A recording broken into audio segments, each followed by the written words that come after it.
Florida کے Everglades national park میں برمی اژدہوں کی تعداد میں تیزی سے اضافہ ہو رہا ہے۔ روایتی طور پر جنوبی فلوریڈا ان کا اصلی وطن نہیں ہے اور یہاں انہیں نقصان پہنچانے والے عوامل بہت ہی کم ہیں۔ لمبائی میں 5 میٹر تک پہنچنے والے یہ سانپ پارک کے نازک ماحولیاتی نظام کے لیے خطرہ بن گئے ہیں۔ وہ پرندوں، چھوٹے جانوروں اور یہاں تک کہ مگرمچھ تک کا شکار کرتے ہیں۔ یہی وجہ ہے کہ فلوریڈا کے گورنر رون ڈی سینٹس نے فلوریڈا پائتھن چیلنج یعنی ان سانپوں کو مارنے کے لیے 10 روزہ پروگرام کے آغاز کا اعلان کیا ہے۔ So they were unfortunately introduced in بدقسمتی سے انہیں 20ویں صدی کی آخری چند دہائیوں یعنی 70 اور 80 کی دہائی میں یہاں لایا گیا تھا۔ زیادہ تر پالتو جانوروں کی تجارت کے ذریعے درآمد کیے گئے، بعد میں کچھ کو حادثاتی طور پر اور کچھ کو جان بوجھ کر یہاں آزاد کر دیا گیا۔ اس چیلنج کی اہم بات یہ ہے کہ یہ یقینی طور پر تیزی سے بڑھنے والی اس اژدہے کی نسل اور ماحول پر اس کے منفی اثرات کے بارے میں عوام کو آگاہ کرنے سے انہیں اس مسئلے کے حل میں شامل کرنے میں مدد دیتا ہے۔ جب وہ ان سانپوں کے بارے میں جانتے ہیں اور ان کے شکار کے لیے نکلتے ہیں تو انہیں یہ بھی پتہ چلتا ہے کہ اس نسل کے سانپوں کو کنٹرول کرنا کیوں دشوار ہے اور ہمیں مختلف طریقے کیوں اپنانے ہیں۔ ان اژدہوں کی تعداد میں پچھلی 2 دہائیوں میں بہت بڑا اضافہ ہوا ہے۔ ان کی مادہ ایک سال میں 50 سے لے کر 100 انڈے دیتی ہے۔ امریکی فش اینڈ وائلڈ لائف سروس نے سن 2000 کے بعد سے 13,000 سے زیادہ اژدہوں کو ختم کیا ہے، لیکن ان کی تعداد پر قابو پانا مشکل ہوتا جا رہا ہے۔ یہی وجہ ہے کہ 2013 کے بعد سے فلوریڈا کے حکام اس مقصد کے لیے مقامی لوگوں کے درمیان یہ مقابلہ کروا رہے ہیں۔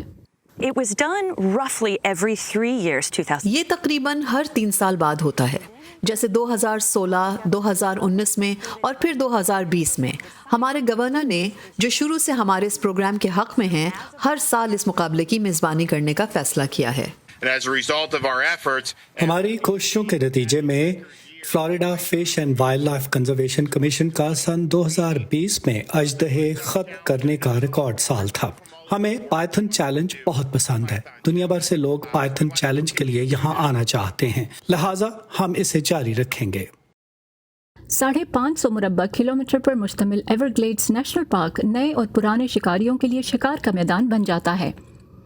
مقابلے کے لیے سرکاری طور پر اندراج کروانا، حفاظتی اقدامات پر عمل کرنا اور قومی پارک کی جنگلی حیات کی بقا کا خیال رکھنا لازمی ہے، اور یہ بھی کہ شکاری صرف انسان دوست ایئر گن کا استعمال کریں۔ زندہ سانپوں کو منتقل کرنا منع ہے۔ So this year we're doing cash prizes. اس سال ہم 2 کیٹیگریز میں یعنی پکڑے جانے والے اژدہوں کی سب سے بڑی تعداد اور سب سے زیادہ لمبا سانپ پکڑنے پر انعامات دیں گے۔ مقابلے میں شامل افراد کے بھی یقیناً 2 لیولز ہیں، پیشہ ور شکاری اور نئے آنے والے شکاری۔ سب سے لمبے اژدہے پر انعامی رقم $2500 ہیں اور سب سے زیادہ تعداد پر بھی $2500 کا انعام ہے۔ دوسرے نمبر پر آنے والوں کو $750 ملیں گے۔ پکڑے جانے والے اژدہوں کی کھالیں ملبوسات میں استعمال کے لیے فروخت کی جا سکتی ہیں اور ان سے زیورات بھی بنائے جا سکتے ہیں۔ اژدہے کا گوشت کھانا موضوع نہیں ہے۔